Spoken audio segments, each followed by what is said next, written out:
ourselves. We are in control of ourselves. We're not in control of everybody else. I always say, Adam, the question is, how do we respond to others? That's the challenge in life. People say things, do things. It's all about how we respond.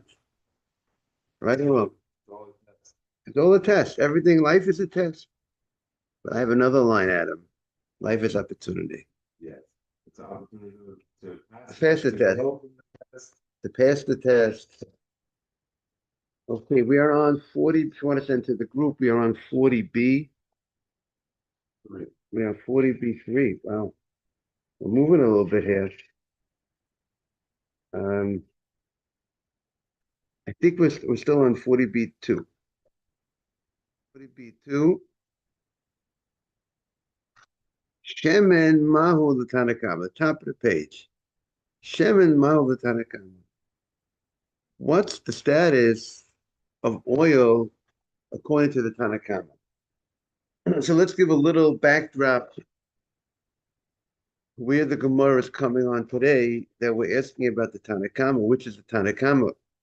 So we brought yesterday that there was a Breita. The Breita stated that a person could bring a jug of water, call it a water bottle, and he could place it facing the fire on Shabbat. Not that he should leave it there with enough time that it should go ahead and heat up and become cooked. That's obviously, you can't do that. Morning, Mark. Morning, Rabbi. Boker Tov. Thank you. Welcome back. Thank you. Okay, we take attendance here. You know that, Mark, right? I was in Philadelphia yesterday. Okay, Philadelphia had you, but we didn't. Yes.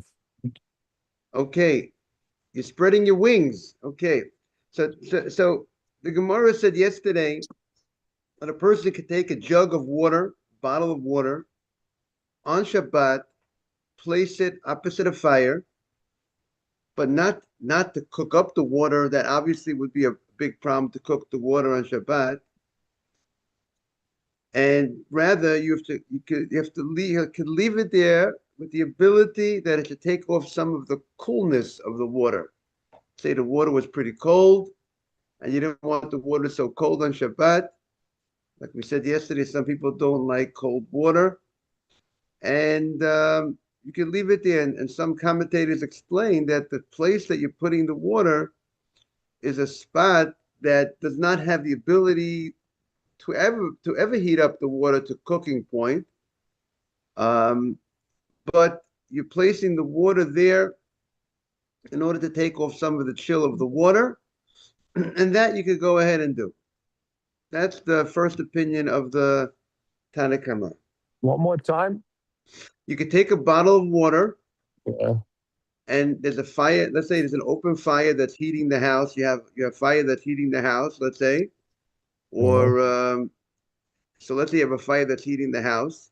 You could put right, or you had oil. Let's say you had a fire on, whatever, you had a fire on in the house on Shabbat, and you could place this bottle of water opposite this fire, and the heat from the fire would take away some of the coolness of this water that's in this container, that's in this bottle, and therefore make it more comfortable for you to drink this water. The water is just very cold. You don't like the water so cold. You cannot. Now, Rashi seems to indicate you can even place the water in the bottle in a place opposite the fire that has potential to cook the water, but you just have to make sure you remove the water, that water bottle, before it actually becomes cooked up. That's how Rashi learns it. Wow. That's a big wow. That's when the commentators jump on Rashi. Others disagree. We won't let Mark. Would we the Ashkenazim let a guy put something in such a place that has potential to be cooked and rely that you're going to take it away? I like that you added Ashkenaz, but the answer is no. I thought you would appreciate that, Mark. The Ashkenazim, they're more a little bit. We said sometimes they're a little bit more stringent. Sometimes. Not on everything. There's plenty of things that they're not. Exactly.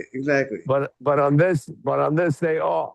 So So, how do we know? How will they know? I'm sure they went back to against Rashi to say, how could you say such a thing? Because now all of a sudden, the same way you said, oh, we don't trust the bathhouse guy, he's going to heat the water. Human nature is, oh, let me leave it another minute. It's okay. I'm allowed to leave it. The rabbi said I'm allowed. Okay, so it's a little warmer than warm, warm enough for my tea, hot enough for this. Okay, a little more, and then it's perfect. I didn't do anything wrong. I did exactly what he said. And all of a sudden, we're heating water. right. So we have to realize, number one, running bathhouses when there's financial gain Okay, and okay, okay. and All right. reputation is much Different. by the way, But you should, yes. yeah, but yeah, okay. Maybe my example of bathhouse doesn't match because it's money, but over here you still have human nature. You might forget and leave it there. You may, let's say you put the Yeah, bottle near the fire. right. Obviously, you might Even leave it if there. you forget, right? Right. So I wanted to But suggest, that's Mark. shogeg, maybe you could say. Yeah, but you're still worried about. We don't want shogeg too. We don't want to. Like on Right. Shabbat. Purim. If Purim would come out on Shabbat, lulav. Sukkot come out on Shabbat. We can't take this lulav on Sukkot. Why can't you take the lulav? Because you might forget and carry it on Shabbat. Not that you're intentionally going to, Right. Still shogeg. Right. Okay, right. So, Marx, I wanted to suggest yesterday, perhaps, that what would be if you forgot the water bottle that was, and you left it opposite the fire, and it Could heated you up and use it it? cooked. Could you I was use it? suggesting perhaps that's not the normal way of cooking. The normal way No. of cooking is not by putting a bottle of water opposite a fire. Usually, you cook by putting some directly on a fire or on a derivative of fire. But Right. this I would like to suggest is an unusual way of cooking by Right. cooking opposite of fire, and perhaps that maybe Right. Rashi would hold, because even if I forgot it, it also would only be a rabbinic prohibition of cooking. It wouldn't be Yeah. the real McCoy. Right. If I was suggesting maybe that's a Rashi could hold when the rabbis weren't so concerned to create that fence that maybe you're going to forget and leave it there. Because even if you forget and leave it there, maybe it won't be a rabbinic prohibition. Because that's not the Right. normal way of cooking. That was my answer to your question. Right. And the next follow-up question I have, I'm sorry, What is do you mean you're sorry? We love questions, Mark. okay, is are you allowed to use that water? Okay, so that's right. So that's where you're going to get a nice You're maybe carrying, I'm Sephardi walking. Sephardi Ashkenaz different. But there you might have the Sephardim on the more strict side, right? We find that if something was cooked on Shabbat unintentionally, right? So that water will not be able to, the Sephardim would say you would not be able to use that water on Shabbat if it was Right. cooked unintentionally. And Ashkenazim there's different opinions in the Ashkenaz halacha. Which If it's is there is the opinion of the Vilna Gaon what I recall that it was unintentional, that maybe you could actually use it on the Shabbat. But we'll have to look at that again. But we hold if you cooked something unintentional, unintentionally, you can't use it on you Shabbat. can't use it, but you could use it after Shabbat. Correct. Ashkenazim hold maybe you could As- use it on. The Ashkenazim, there is an opinion. I could take it out that as in the Ashkenaz halacha, the Chavetz Chaim says there's a split in Ashkenaz halacha on it, and in the case of great need, they could rely on. If I could take that out right now if you want to see it. No, In it's the okay. okay, in the case of great need, the Ashkenazim could rely So on. in short, if this water got hot, you could drink it. I can't. In case of great need, there's what to rely on in Ashkenaz halacha, Right. right? The Sephardi halacha, the Shulchan Aruch does not give you that option, that allowance. Right. In Right. case of Yeah. great need. That's a Okay. nice illustration of a stringency on the Sephardi side more than the Ashkenaz side. Not that bad after all. Okay, so now, so the Gemara said that was about the water. Then Rabbi Yehuda spoke about a jar of oil. A jar of oil, Rabbi Yehuda says what we just said by water, he says it by oil. He says by oil, you could go ahead, a lady could take a jar of oil, place it opposite a fire, not for the purpose of cooking the oil, but rather just morning, Simon, just for the purpose of the oil getting a little warm. Right. That's Liquidy. Sometimes oil could get solid. right. That's true. But And could it be to liquefy it? his issue here is he just wants to warm. He wants it to get warm. He wants it to get. He wants the now What's the what's the purpose? purpose? Maybe it tastes better, or maybe it's warmer than cold. It's obviously the oil. It sounds like it's more beneficial for whatever reason to use for the person to use when it's in a state of warmth than it's a state of cold, and It's therefore, it's thicker when it's cold and it's thinner when it's warm. okay, that's the preference of the person, and he says Right. you could go ahead and you could do that. Right. That's what he said about oil, but the Tanakama did not speak about oil. Tanakama spoke about water, doing taking off the chill from water. He doesn't talk about taking off the chill of oil. Could So I melt today, ice? say it again. Could I melt ice? Melt ice. We're not allowed to melt ice on Shabbat. We can't break ice on Shabbat. I didn't say break. If I put it in a cup and I put it near the fire, I don't. I'm changing it, but that's what I think. But Right. So that would also, be I don't want it cold ice. I want it warm water. right. So again, if taking ice, we do. We put ice into a cup of water. We do a cup and we put water on it. But generally, I mean, that's a good question. We don't put ice. I don't think we put ice out in the cup just to make water from the ice. I mean, we have to see what the Sfardim do. The Ashkenazim, we do not do that. We don't take ice. If we want to use ice, we use ice specifically to add to water, but not to just make liquid from the ice, right? But we don't do that. Even though making ice on Shabbat, taking water and making it and putting it in the freezer, many are lenient on that, right? Many people make ice cubes on Shabbat. Is that correct, Simon? A lot of people make ice cubes on Shabbat. Maybe there might be people that won't make ice cubes on Shabbat, but definitely there's room to make ice cubes on Shabbat, but taking an ice cube and I presume the same way you can't break ice on Shabbat, I presume I don't never saw it. I don't think we could take ice just to leave it there with the intention for the ice to turn into water. That's what I would say, not to do it, unless you have some sort of allowance that gives you that rabbi that says you could do that.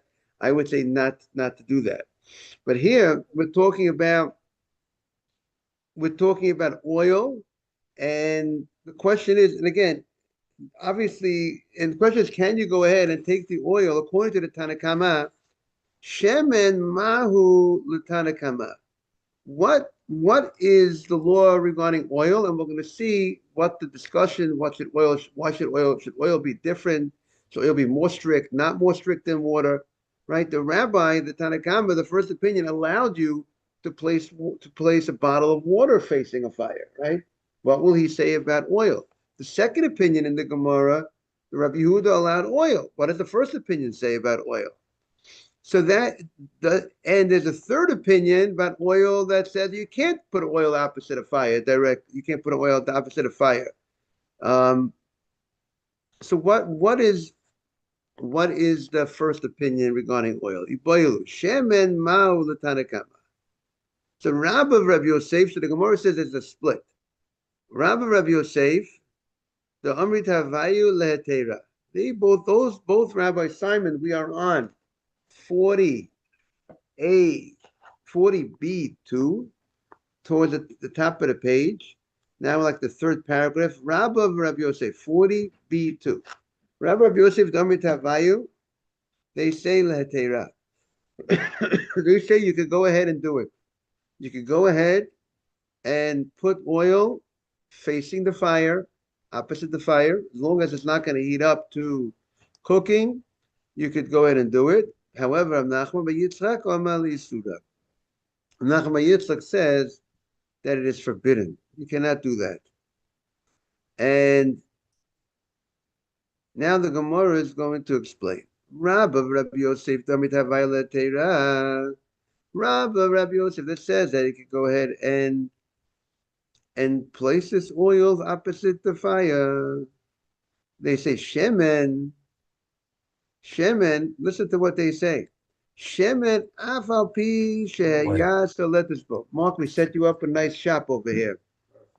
Okay. I want to say you feel like you're back over there, but you're over here. Okay. Shemen. They say latera. Now, Rabbi Yosef, Domit Havay latera. Shemen afal pi shehayas. So let it go muta. Wow. He says, listen to this. Now you said wow before, Mark. You're going to say a bigger wow now. I think your phone might be still connected, Mark. We're on 40B2.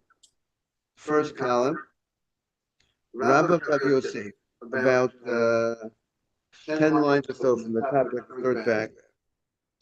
They say that even if it's gonna get hot, so hot that it's actually gonna go cook.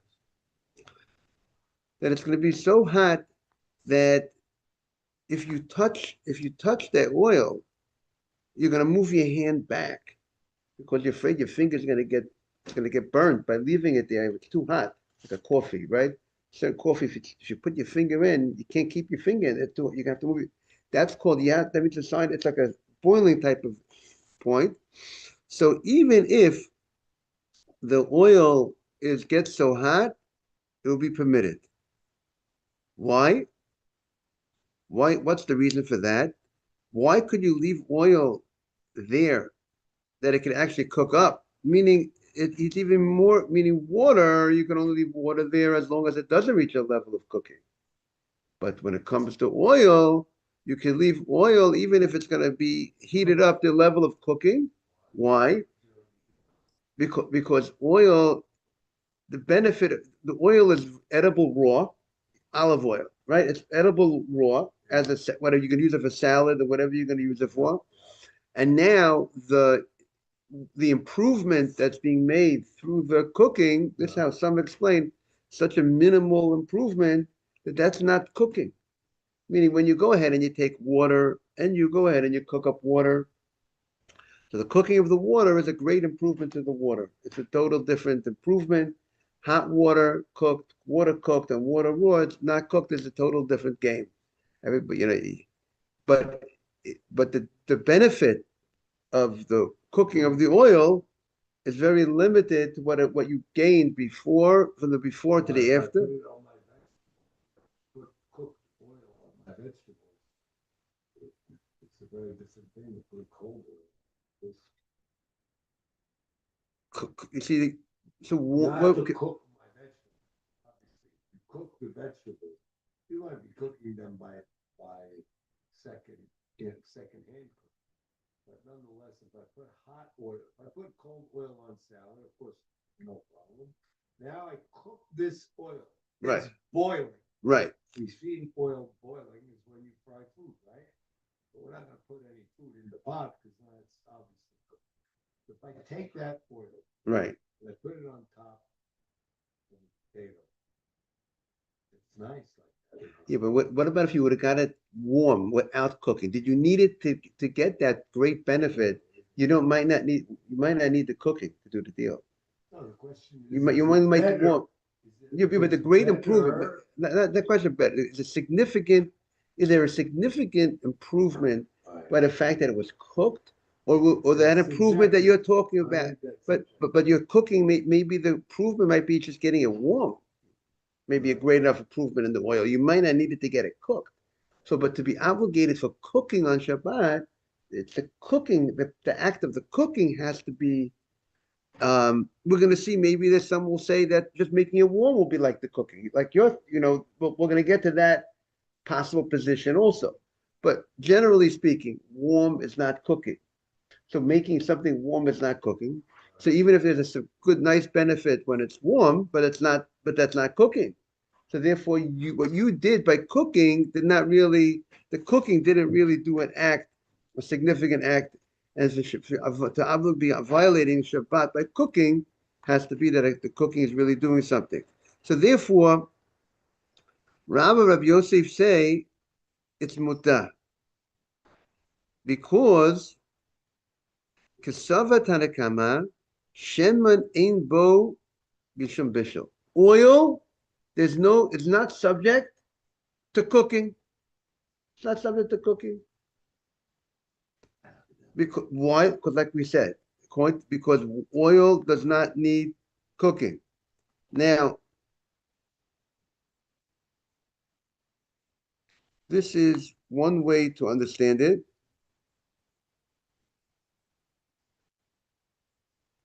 See, the commentary over here says that cooking is only when the item changes through the cooking. And the Tanakhama holds that there's no real change through the cooking process in the oil.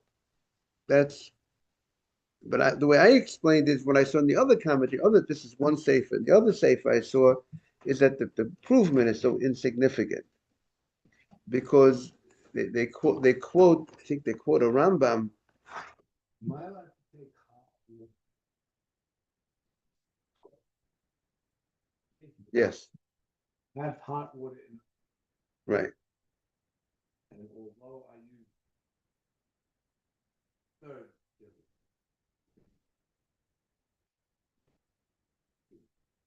No. With two utensils, and the urn is number one, right? The second cup is the first. Right. So I put tea in that cup. In the second utensil, The third utensil. You put in a tea. What do you do? You put a tea bag. Right. Cooking the tea. Right. Don't tell me I'm not cooking it as much as I would have cooked it in the first. Right. There's You this. agree there's some level of cooking. I would say so, but we don't for whatever reason we don't consider that cooking, right? What's tea? So now if I take this hot oil that you just gave me permission to cook as much as I want, I take boiling oil, follow me out. You put it into one plate next to it. Then I put food inside that, and it fries the food. Or cooks the food. Is it like? So now it's in a klish. You're saying it's in a klish lishi, the oil, right? So if the oil is in a klish lishi, It calmed down, it cooled down, but it's still hot. see, If I put a potato in there. so you're putting a potato in hot oil.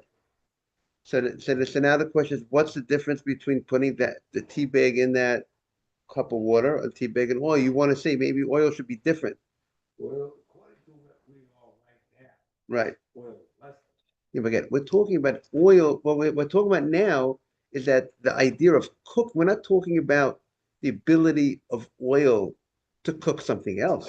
We're talking about whether oil is subject. Is oil subject to the prohibition of cooking? That's what we're discussing. Can oil be cooked in a state that you're violating the prohibition of cooking? That's the only thing we're talking. Meaning, the issue here in the Gemara is there ever a way that you could be violating the prohibition of cooking oil on Shabbat? So this opinion that Tanakama holds, according to this understanding, Tanakama holds you can never, you could cook other foods and you'll be violating Shabbat by cooking. You don't have to worry about cooking. Now of course, you can't take oil and put it in a pot and put it on a fire. Because what would be the reason for that? That because it looks like you're cooking, right? Meaning you wouldn't be able to take a pot of oil and put it on the fire on Shabbat, according to this opinion, even though it says it's not subject to cooking, but that looks like you're cooking. But if you're taking the oil and you're putting it right next to the fire, which doesn't look like cooking, right? Like my logic I said earlier, and it gets hot, and you can burn No problem. That's the first opinion. No problem. Because why? It doesn't look like cooking. It's not improving it, and therefore it's not subject to. There's no prohibition. When I put a potato. Now you have a separate question. Can I put a potato in it? Right now you want to know, can I put a potato into that item? If it's in a kli shlishi. Right. Would we say the same way we say a kli shlishi doesn't cook? Would we say This concept of, and I'm sorry to sidetrack us, but this concept of Lisa she applied to anything other than hot water before your quote tea, coffee. Was it a workaround or a loophole for tea and coffee, or is it applied to other things? it should be okay? It should apply logically. Okay, I could ask about it more in the yeshiva, but it should apply to anything. It should apply to anything. If I want to put anything into a kli shlishi on Like, how Shabbat. about oats or barley? Take the oats and put it into that water, and it cooks the oats. Right? The logic should say yes, but I want to. Well, I'll ask. The logic should say yes. If it doesn't cook, it doesn't cook. If that's how we We're consider, calling it not cooking, right? we're saying kli shlishi It's not isn't it really ain't cooking. even it's not cooking. The same way you could do the leaves. What's the difference between the Yeah, leaves? oh, No, it's right. that's Why should, I mean, we don't do it. You say you don't know anybody is doing it, but the question is it, is there really, is there any reason why they shouldn't do it?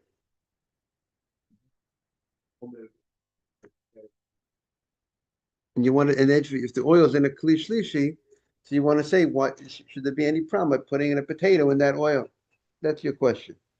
So, okay, so oats and oil. oats and oil. Okay, we got it. Okay. Now,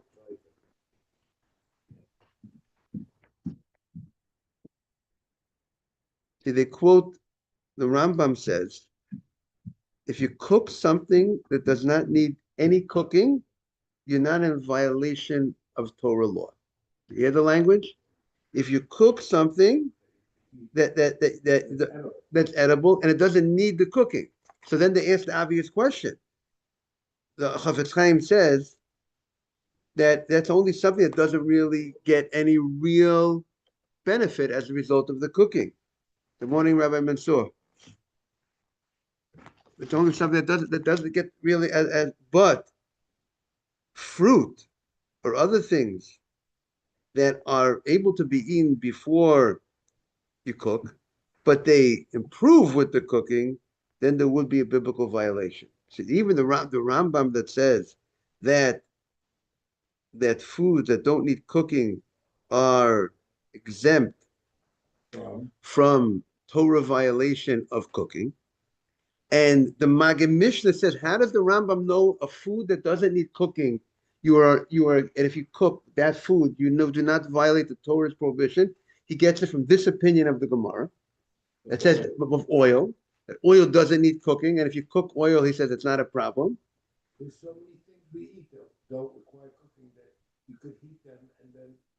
But that's only Chafetz Chaim adds. It's obvious. He says his humble opinion. That's only if it's not really improved as a result of the cooking. But something that's improved as a result of the cooking, like fruit, an apple, baked apple, right? You can eat the apple without it being, but it's a baked apple. It's a baked apple, right? The ladies are making baked apples. Why are they pasturing, whatever the word is? Why are they getting them busy making that baked apple? Because it tastes better. The baked apple, there's a real improvement. So that would be a biblical prohibition of cooking. Water. I can drink the water without being cooked, but there's a definite improvement as a result of that. It seems this opinion holds that there's really no real improvement to talk about when it comes to oil.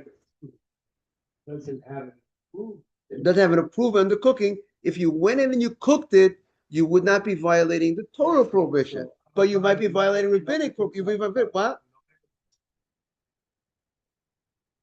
If I take avocado and I could cook it on Shabbat. Again, Torah on a Torah level. Yeah, no problem. According to the Rambam, no problem. That's his opinion. That's his opinion of the Gemara. But what's we land here, but the Rambam actually he holds that. But again, practically, Mark, there's always the rabbinic issue. But here, but in oil, they said they gave you a way. There's not even a rabbinic problem because you're not putting it on the fire. You're putting it opposite of fire, right? They gave you this. So technically, if the avocado would be against, it's mutar according to this opinion in the Gemara. Now, will we follow this opinion? We could look up in the Shulchan Aruch. Would we follow that opinion, or not? But that is this opinion. At least this opinion in the Gemara holds. You could take oil, put it opposite the fire, and you're good. That's lahatera. That's what the Gemara says. The benefit, if it improves it, you can. Prove it, then it right. Then you can't do it. Not to say the fly the food out. That's like that. Fruit. Right, because that's benefiting. You're improving the fruit. Right, exactly. Okay.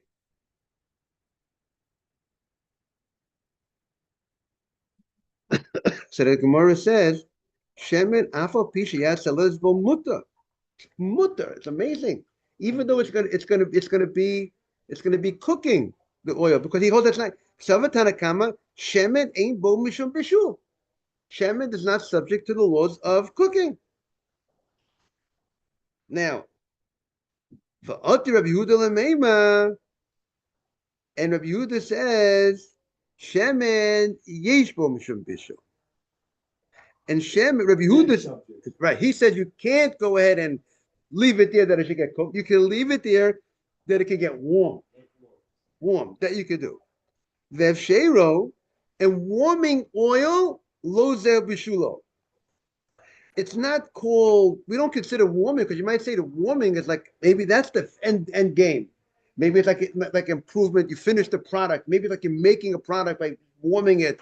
He doesn't say warming is considered the end, will be considered a violation of something. And the Rabbi Shimon says, even warming would be considered, that's the cooking. Meaning, in this food, you don't need the regular normal cooking to make that.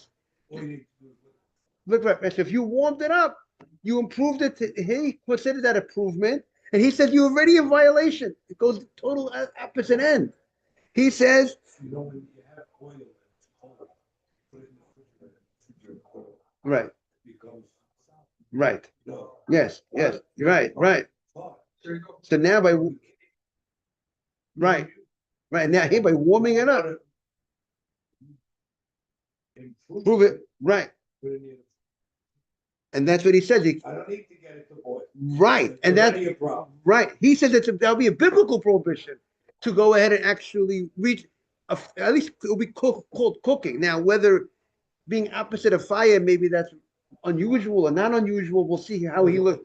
But how he would, but he still might not let you do it. He's not going to let you do it directly. We're going to see. Even doing it that way, he doesn't let. That rabbi is going to say you could go ahead. Not the next rabbi. Rabbi Yehuda says, he says, Shemen yesh bo mishum bishul. It is subject to cooking. Vehev sheiro zehu bishulo, and warming it up is called it's cooking. And the only way you could warm it if you do a different type of change. You have to go ahead. You could put it on your hand. The mommy could put it on her hand, and then put her hand facing the fire, and then that's not a normal way of cooking. And then she could go ahead and take that oil that's on her hand and put it on her child. But here it seems like they're talking about making the oil comfortable for the child. That's the only way. Permit cooking simply because one if they're asking a different question, say if Rabbi Shimon Gamliel holds that it's subject to cooking by warming it up, so how could he allow it? He says, you could do it in an unusual way. Put it on your hand, then put your hand facing the fire, Warms it up. warms it up, and then you could put it on your child. But still, if And it, make it- but still, it's an obvious question. But if he holds it subject to cooking, but warming it up, it's a hack. He allows you to do something, and it's And good I mean a weird- in a weird way. Weird way. We don't allow things in a weird way if you violate the Torah law, correct? So if warming is considered subject to cooking, so how could he allow that? So you have to say what I said. It's still not. He holds it could be warming is considered cooking. rabbinic. I would say Torah, but that's only if you warm it in the normal way of warming. So warming in the weird way. It's rabbinic. That's why he allows you to do it because even if you want this weird way would be meaning it would be a double rabbinic. And then it's rather, the rabbis who consider this somewhat similar to putting Oh. the finishing touch on a Spanish mackerel. Right. And therefore forbade warming oil on Shabbat. Right, so- However, right, they right, did right. not apply this warming oil in an unusual fashion. Right. So what they're saying differently. They're saying that what I'm saying. They want to say that he doesn't really hold that warming is actually a biblical prohibition. He's not going to say that. That's what it's In only every way. in every way. Even his opinion, he says I put it near the fire. if you put an air fire in a cup and it warms, he also would not agree that's a biblical prohibition. Even though he calls it Even that weird way. any way you do it, warming will not be a biblical prohibition. But he's still the fact that it's similar to a biblical prohibition, that's why he requires you to do it in an unusual way. All right? Have a great day, Asaf. Good to see you. We're gonna drop overtime. It's 27. Let's you have beautiful Shabbat Shalom, everybody. Take care. You too.